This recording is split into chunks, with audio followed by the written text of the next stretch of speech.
Hello, hi అండి. Welcome back to our channel Devi's dairy.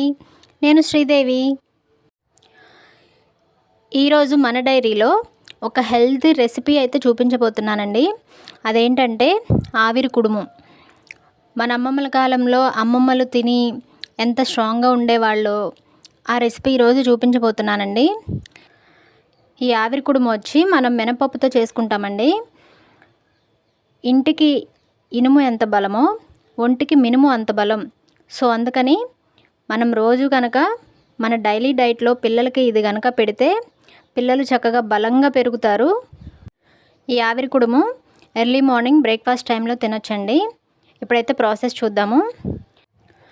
ముందుగా ఒక గిన్నెలో ఒక సాలిడ్ పప్పుతో చేస్తున్నానండి నేను. మన సాల్ ఉంటుంది కదా, దాంతో ఒకటి తీసుకున్నాను పప్పు.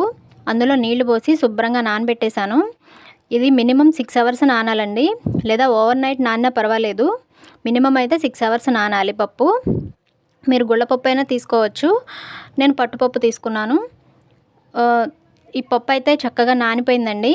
ఇప్పుడు దీని పొట్టంతా తీసేసి శుభ్రంగా వాష్ చేసుకొని తీసుకోవాలి. పొట్టు కూడా కంప్లీట్గా ఏం తీసేయనక్కర్లేదండి, కొంచెం పొట్టున్న ఏం పర్వాలేదు. పొట్టు కూడా బలమే, అందుకని లైట్గా పొట్టు ఉంచాను. తర్వాత దీన్ని మనం గారెల పిండి రుబ్బుకుంటాం కదా, అలా గట్టిగా రుబ్బుకోవాలండి. వాటర్ యాడ్ చేయకూడదు అసలు.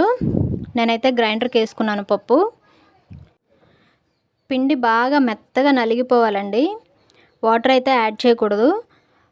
పప్పు అంతా వేసేసాను. పప్పుని కావాలంటే వడకట్టే గిన్నె ఉంటుంది కదా, చిల్లుల గిన్నె, అందులో వేసుకోవచ్చు. నేను డైరెక్ట్గా వేసేసాను నీళ్ళు లేకుండా. జస్ట్ గ్రైండర్ మూవ్ అవ్వడానికి మాత్రం నేను కొద్దిగా నీళ్ళు పోసాను. పిండి అయితే చాలా మెత్తగా రావాలండి, అప్పుడే మనకు ఆవిరి కుడుము చాలా మెత్తగా వస్తుంది, ప్లఫీగా. కొద్దిగా నలిగిన తర్వాత మళ్ళీ పద్దాక నీళ్ళే యాడ్ చేయకుండా, సాల్ట్ వేసినా కూడా పప్పు లూజ్ అవుతుంది కదా, అందుకని నేను నీళ్ళు యాడ్ చేయకుండా ఎలాగో సాల్ట్ వేయాలి కదా అని ఉప్పు వేసాను, కళ్ళుప్పు. ఒక హాఫ్ అన్ అవర్ తర్వాత చూస్తే పిండి అయితే బాగా నలిగిపోయిందండి. నేను ఈవినింగ్ 6:30 ఆ టైంలో పప్పు గ్రైండర్లో వేస్తే చూడండి చీకటి పడిపోయింది. పిండి అయితే నలిగిపోయింది చక్కగా. చూడండి అట్లా కాటుకలాగా రావాలి. ఇందులో మనం జస్ట్ సాల్ట్ ఒక్కటే యాడ్ చేసామండి, ఇంకా ఏమీ వేయలేదు. ఒక మినపప్పు, ఒక సాల్ట్ అంతే. తర్వాత దీన్ని తీసుకొని శుభ్రంగా ఒక గిన్నెలోకి ట్రాన్స్ఫర్ చేసేసుకున్నాను పిండిని. తర్వాత స్టవ్ మీద ఒక ఇడ్లీ పాత్ర పెట్టి అందులో ఒక లోటా నీళ్లు పోసాను. నీళ్లు పోసి మూత పెట్టేశాను. ఈలోపు ఆ నీళ్లు మరిగేలోపు ఇడ్లీ ప్లేట్స్లో పిండి వేస్తున్నానండి. ముందుగా ప్లేట్స్కి ఇలా కొద్దిగా నెయ్యి కానీ ఆయిల్ కానీ ఒక డ్రాప్ వేసుకొని అలా ప్లేట్ అంతా రాసిన తర్వాత దాని మీద పిండి వేయాలి, లేదంటే ఇడ్లీ రాదండి, ప్లేట్కి అంటుకుపోతుంది. సో అందుకని చెప్పి నూనె కానీ నెయ్యి కానీ ఇట్లా రాసుకొని తర్వాత పిండి వేసుకోవాలి. మనం పిండిని జస్ట్ వాటర్లో మన చేయి ముంచి తడుపుకొని తర్వాత పిండి వేయచ్చు. అలా వేసేసిన తర్వాత ఇడ్లీ పాత్రలో పెట్టేసి మినిమం ఒక 20 మినిట్స్ ఆవిరిలో బాయిల్ చేయాలండి. నేను ఫస్ట్ జస్ట్ ఒక ప్లేట్కే వేసానండి.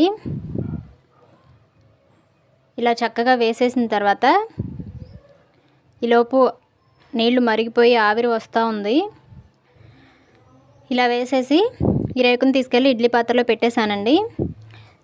లో ఫ్లేమ్లో మాత్రమే ఉడికించుకోవాలి. ఇది హైలో పెట్టేసామంటే ఆ వాటర్ అంతా పైకి వచ్చేసి ఆవిరి కుడుముకంతా వాటర్ అయిపోతుంది. సో అందుకని మీడియం ఫ్లేమ్లో కానీ లో ఫ్లేమ్లో కానీ పెట్టుకొని ఒక 20 మినిట్స్ వదిలేయండి. తర్వాత ఒక 20 మినిట్స్ తర్వాత చెక్ చేస్తే చూడండి ఆవిరి కుడుము చక్కగా ఉడికిపోయింది. ఒక స్పూన్ కానీ ఒక నైఫ్ కానీ తీసుకొని అలా గుచ్చి చూస్తే ఏమాత్రం అంటుకోకుండా వచ్చిందంటే మనకి ఆవిరి కుడుము రెడీ అయిపోయినట్లే. ఇప్పుడు దాన్ని తీసి బయట పెట్టేసి ఒక 5 మినిట్స్ అలా వదిలేయండి. వెంటనే తీసేసామంటే రాదు కదా. ఒక 5 మినిట్స్ అలా వదిలేసిన తర్వాత తీస్తే చూడండి చక్కగా వచ్చేసాయి, ప్లేట్స్కి ఏమాత్రం అంటుకోకుండా. ఎందుకంటే మనం ఆల్రెడీ నెయ్యి రాసాం కదా, సో అందుకని అంటుకోదు. చక్కగా తీసుకొని ఇలా ప్లేట్లో సర్వ్ చేసుకోవడమే. తర్వాత దీని మీద నెయ్యి వేసుకొని మనం కావాలంటే ఏదైనా చట్నీతో తినొచ్చు, లేదంటే జస్ట్ నెయ్యితో అయినా తినొచ్చు. మిగిలిన పిండి కూడా వేసేసాను నేను. చూడండి ఆవిరి కుడుము ఎంత బాగుందో, చూడ్డానికి బాగుంది, అలాగే తింటుంటే కూడా ఎంత కమ్మగా ఉందో. నెయ్యిలో నంచుకొని తింటుంటే మీరు కావాలంటే పల్లి చట్నీ కానీ, కొబ్బరి చట్నీ కానీ, టొమాటో చట్నీ కానీ మీ ఇష్టం దేంతో అయినా సరే తినొచ్చు. కానీ కంపల్సరీ నెయ్యి వేసుకోవాలి ఇందులో. ఆవిరి కుడుముని నెయ్యితోనే ఎక్కువగా తినాలి. పిల్లలకి ఇవి పెడితే పిల్లలు బలంగా పెరుగుతారండి, అండ్ టేస్ట్ కూడా వాళ్ళకి బాగా నచ్చుతుంది. మీరు కూడా ఒకసారి తప్పకుండా ట్రై చేయండి. చేసుకోవడం సింపుల్, మనం ఇడ్లీ వేసినట్టే. కాకపోతే ఇడ్లీలో మనం రవ్వ యాడ్ చేసుకుంటాము, ఇందులో మనం ఎలాంటి రవ్వ వేయము, జస్ట్ మినపప్పుతో మాత్రమే వేస్తాము. మీరు ఒకసారి ట్రై చేసి ఎలా వచ్చిందనేది నాకు కామెంట్ సెక్షన్లో తెలపండి. ఈ వీడియో కనుక మీకు నచ్చినట్లయితే వీడియోస్ని లైక్ చేయండి, మీ ఫ్రెండ్స్కి రిలేటివ్స్కి షేర్. ఇలాంటి మరిన్ని వీడియోస్ కోసం మన ఛానల్ని సబ్స్క్రైబ్ చేసి పక్కనే ఉన్న బెల్ ట్యాప్ చేసి ఆల్ అనే ఆప్షన్ క్లిక్ చేస్తే నేను కొత్త వీడియో పెట్టగానే మీకు నోటిఫికేషన్ వస్తుంది. Thank you.